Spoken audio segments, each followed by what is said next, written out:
يا مساء الفل والجمال على الحلوين. يوم سعيد عليكم بإذن الله. النهاردة هنبتدي فيديو جديد وهنتكلم في موضوع جديد، والموضوع ده مهم جدا جدا جدا. بس قبل ما نبتدي الفيديو ما تنسيش تفعلي زر الجرس وتدوسي اشتراك عشان يوصلك كل جديد. شفتوا اللي كان حصل لي وانا صغيرة؟ انتوا ما تعرفوش. طب تعالوا بقى اما اقول لكم. بصي بقى يا ست انتي، وهي كلامي موجه للستات، انتوا لازم تخلي بالكم من ولادكم.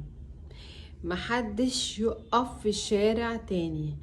هحكي لكم على شوية حاجات حصلت لي كده وانا صغيرة خلتني اخد بالي وانا كبيرة، وهحكي لكم على موقف حصل معايا من كام يوم.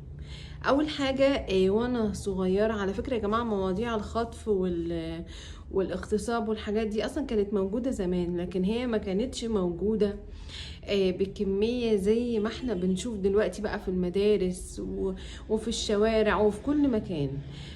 مرة كنت في المدرسة بتاعتي، كانت مدرسة خاصة يعني، وكانوا عاملين حفلة تمام. وبعدين مطلوب ان احنا نلبس كده طقم ابيض في ابيض وسكيرت ومش عارفة ايه، وكان شكلي حلو جدا، وكان بقى شعري طويل، وكنت لذيذة كده. فالمهم اليوم ده انا رحت كنت لابسة سلسلة دهب تقيلة، اسمي بالسلسلة باربع غوايش بخاتم بكلام من ده.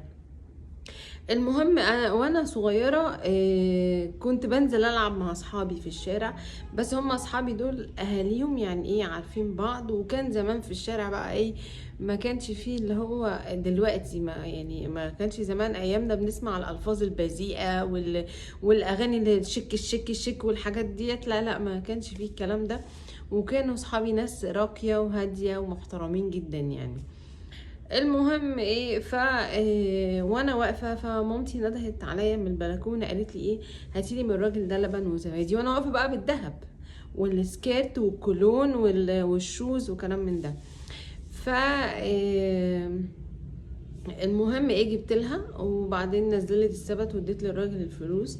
المهم وانا طالعه واصحابي بقى واقفين تحت في الشارع، وانا طالعه، احنا كنا ساكنين في الدور الاول، باللبن والزبادي، اتفاجئ ان واحد واقف قدام باب الشقه وانا طالعه، وهو معاه سيجاره وجاي على الارض بيقرب عليا قوي عشان يطفي السيجاره في وشي ويسرقني ويسرق الذهب عشان يعمل فيا حاجه. رحت مصوته على الاخر وقلبت العماره.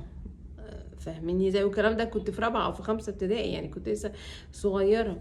وبعدين بقى نجيب البواب يجيب لنا مثلا اللي هم اصحابه. كان بواب وقتها يعني كان شاب، هو كان ولد وبنت، ومش عارفه جيراننا يجيبوا اصحابهم يعني يعرفوني عليهم، يمكن يكونوا هم دول تبعهم. مفيش حد من الجيران. الراجل فص ملح وداب. ده عشان عشان انا كنت واقفه بسكيرت، وهو مع انه وكنت لابسه كلون وكان حشمه جدا، لكن طبعا الذهب في في ايدي وبلعب وطفلة صغيرة وحلوة. فطبعا الموضوع ده عمل لي عقدة ان انا ما بطلعش اي عمارة ضلمة، اي عمارة مهجورة. اللي يمشي ورايا ما بسمحش لحد يمشي ورايا خالص. يعني انا لو في حد ماشي ورايا ومتعقبني انا ببقى عارفة. لان انا كل فتره تلاقوني بصيت ورايا كده من بعد الحادثه دي. ببقى واخده بالي من كل حاجه. الحادثه دي من وانا في خمسه ابتدائي. فاي شارع ضلمه ما امشيش منه. اي ناس شكلها مش حلو او مش مظبوط في الشارع بروح ماشيه من شارع تاني. ببقى واخده بالي من كل حاجه، لان الحادثه دي حصلت لي من وانا صغيره، فعملت لي عملت لي عقده. فبنبه على كل ام او او مامت يعني بقول لكم، يعني بقول كلكم الامهات والابهات، ما تنزلوش بولادكم بقصير ولا تنزلوهم بذهب. ما يقفوش في الشارع. عايزين تخرجوهم، طبعا الولد ما ينفعش يقعد في البيت لان الولد بيبقى ليه طاقه. ودوه النوادي، التمارين عند قرايبكم عند اهاليكم، لكن ما تسيبوش عيال في الشارع خالص. تمام. المهم بقى وانا كنت في مشوار من 4 ايام، فراجعه من المشوار، وكنت لابسه عبايه والحجاب وكلام من ده. المهم وانا راجعه اسفوج اجتن واحده كده شكلها مش مظبوط، لابسه بنطلون اسود، جينز اسود على جاكيت اسود على شراب وكوتشي، بس شكلها فعلا يبين عليها يا اما هي حراميه يا اما نصابه. المهم ايه، ماشيه ورايا 4 شوارع انا ملاحظاها. تمام، رحت بقى ايه في الشارع الرابع، رحت واقفه عشان بقى ما تعرفش انا ساكنه فين او مكان البيت فين. وبعدين واقفه ورحت ايه بص عليها كده، راحت عامله نفسها داخله لمحل تسال حاجه. رحت موقفه واحد في الشارع وقلت له لو سمحت عقبال بس ما اعدي، كنت بقى خلاص هعدي عشان ادخل العماره، خليك بص لي على الست دي بحيث ان هي ما تعرفش انا ساكنه فين او كده. الراجل كتر خيره وقف على الست وبص ايه عليها لغاية ما انا طلعت البيت. المهم ايه، جبنا الكاميرات وكلام من ده، بيقولوا ان هي الله اعلم الكلام ده صحيح ولا لا، ان هي بتدي حقن في الكتف وان هي بتخطف الناس وبتبنجهم وبتخطفهم. فطبعا انتوا عارفين ان كل واحد لازم يخلي باله من كليته، صح؟ يبقى كل واحد يخلي باله ايه من كليته. فعشان انا اخلي بالي من كليتي لازم اكون ماشيه في الشارع مظبوط، ولادي ما ينزلوش الشارع.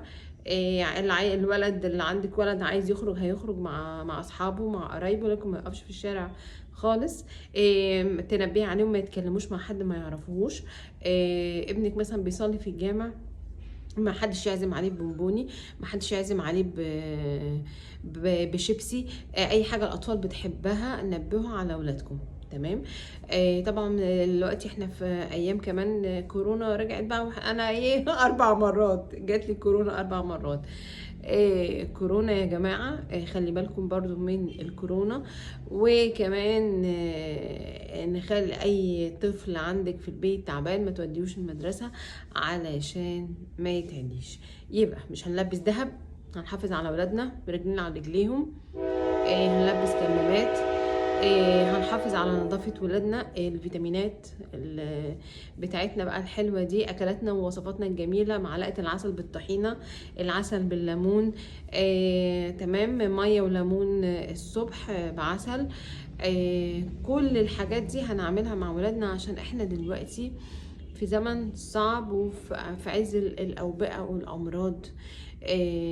فطبعا احنا لازم نكون واخدين بالنا كويس جدا جدا جدا، وربنا يحفظ ولادنا يا رب. وعايزاكم الحادثة اللي انا حكيتها لكم دي تخلي بالكم ما تلبسوش حد قصير حتى لو رايح فين، وتخلي بالكم من ولادكم كويس جدا جدا جدا.